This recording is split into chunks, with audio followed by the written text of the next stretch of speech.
በርካቶች ሻምፒዮን እንዲሆንና የዋንጫ ጥማቱን እንዲያስታግዝ በርካቶች ሲፈልጉት የነበር ክርስቲያኖ ሮናልዶ በአልናስር እንግዲህ ትላንት ምሽት ሻምፒዮን መሆን ችሏል። አልናስር እንግዲህ ከበርካታ ዓመታት በኋላ ሻምፒዮን መሆን ችሏልና እንግዲህ በተለይም ደግሞ የዣ ማለትም የሳውዲ ፕሮ ሊግ ላይ የተጫወተ በተለይም ደግሞ የሳውዲ ፕሮ ሊግ ክለቦች እንዲታወቁ ካደረጉ ተጫዋቾች መካከል በግንባር ቀደምትነት የተጠቀሰና ክርስቲያኖ ሮናልዶ ክለብ አልናስር የ2025-26 የውድድር ዘመን የሳውዲ አረቢያ ሊግ አሸናፊ መሆን ችሏል።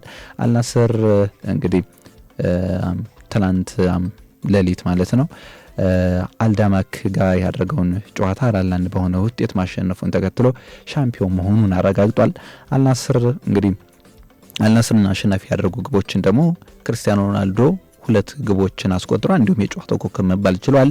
ሳይዶ ማኒና ኮማን ደግሞ ሌሎች ግቦችን ያስቆጠሩ ተጫዋቾች ናቸው። ፖርቹጋላዊ ተጫዋች ክርስቲያኖ ሮናልዶ ከአልናስር ጋር እንግዲህ የመጀመሪያ የሊግ ዋንጫው ማሸነፍ ችሏል። አልናስር የሊጉን ዋንጫ ከ7 ዓመታት በኋላ ሲያነሳ በአጠቃላይ 4 የሳውዲ ፕሮ ሊግ ዋንጫዎችን ማሸነፍ ችሏል ማለት ነው። በተለይም ደግሞ ፖርቹጋላዊ ተጫዋች ክርስቲያኖ ሮናልዶ እንግዲህ ከሀገሩ ጋር እንዲሁም ከሪያል ማድሪድ ከማንቸስተር ዩናይትድ እንዲሁም ከጁቬንቱስ ጋር በተጫወተባቸው የአውሮፓ ክለቦች እንግዲህ ትልቅ ስኬትን ያሳየ እንግዲህ በዓለማችን ላይ ከታዩ ምርጥ አጥቂዎች መካከል በግንባር ቀደምትነት ከሚጠቀሱ አጥቂዎች መካከል ነው።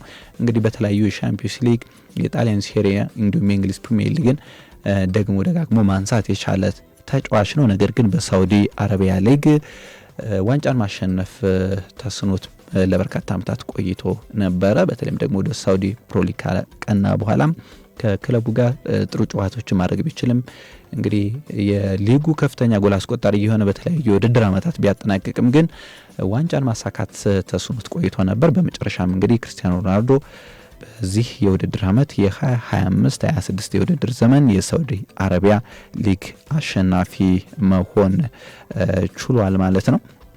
እናም እንግዲህ በርካቶችም እንግዲህ ሮናልዶ የሳውዲ ፕሮ ሊግ ዋንጫን ሲያነሳ ደስታቸውንም እንዲሁ ያጋሩ ነበር። ምክንያቱም ልፋቶቹ ጥረቶቹና የሳውዲ ሊግን እንዲያነሳ በርካቶች ይመኙ ነበር። ከዚህ ጋር ተይዞ እንግዲህ አሁን ዛሬ አሸናፊ መሆን ችሏል። ዛሬ በጣሊያን ሴሪያ አንድ መርሃ ግብር ይደረጋል። ፍሪዮንቲና ከአትላንታ የሚያደርጉት ጨዋታ ይጠበቃል። ሁለቱ ቡድኖች እንግዲህ ጠንካራ ተፎካካሪ የሆኑ የጣሊያን ቡድኖች ናቸው። አትላንታ እንግዲህ የአውሮፓ ሊግን እና የጣሊያን ሴሪያ ላይ በርካታ ፉክክሮችን ሲያደርግ ከዚህ በፊት የአውሮፓ ሊግን ማሸነፍ የቻለ ነው።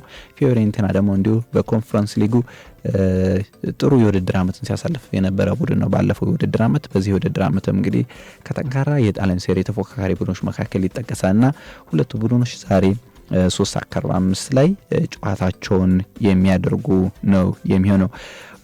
ሌላኛው ዛሬ የሚደረገው መርሃ ግብር በኮፓ ዲ ፍራንስ ዋንጫ ሌንስ ከኒንስ የሚያደርጉት የኮፓ ዲ ፍራንስ የፋይናል ጨዋታ ይጠበቃል።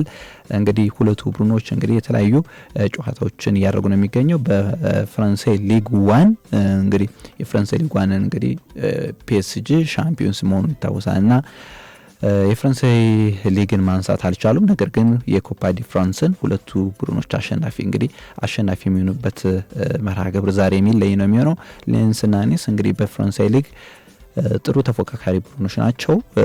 የፋይናል ድረስ መምጣት የቻሉ ቡድኖች ናቸው። ሁለቱ ቡድኖች 4 ሰዓት ላይ ጨዋታቸውን የሚያደርጉ ይሆናል።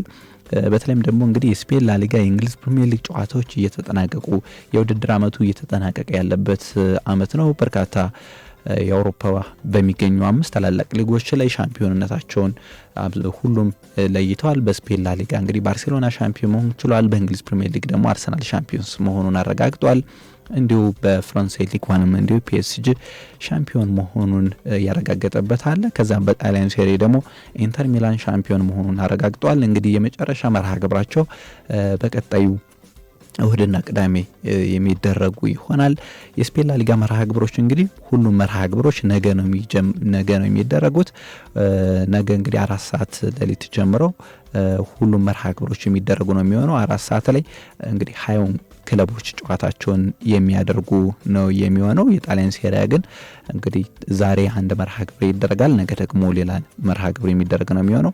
ነገ ከሚደረጉ የጣሊያን ሴሪያ መርሃ ግብሮች መካከል እንግዲህ ቦሎኛ ከኢንተር ምሽት 1 ሰዓት ላይ ይደረጋል፣ ከሻምፒዮኑ ኢንተር ጋር የሚደረገው።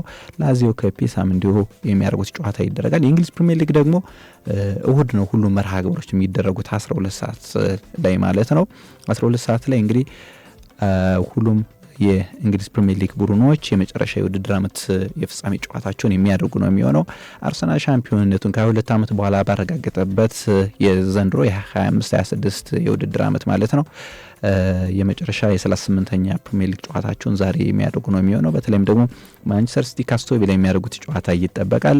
አስቶቪላ እንግዲህ የዩሮፓ ሊግ ዋንጫን ትላንት ከኡናይ ኤመሪ ጋር ማሳካቱን እናስታውሳለን።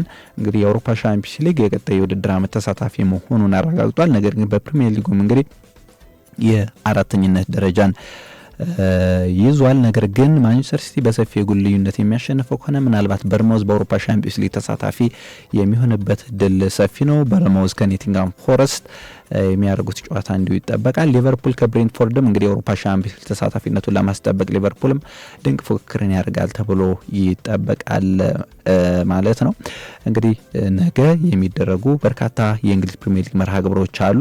ሻምፒዮኑ አርሰናል ከክሪስታል ፓላስ ጋር የሚያደርጉት ጨዋታ እንዲሁ ለተሁድ ከሚጠበቁ መርሃ ግብሮች ይሆናል። በኮክቴልና በሌሎች መሰናዶችም እንግዲህ ስፖርታዊ መረጃዎችን ወደ አድማጮች እናርሳለን።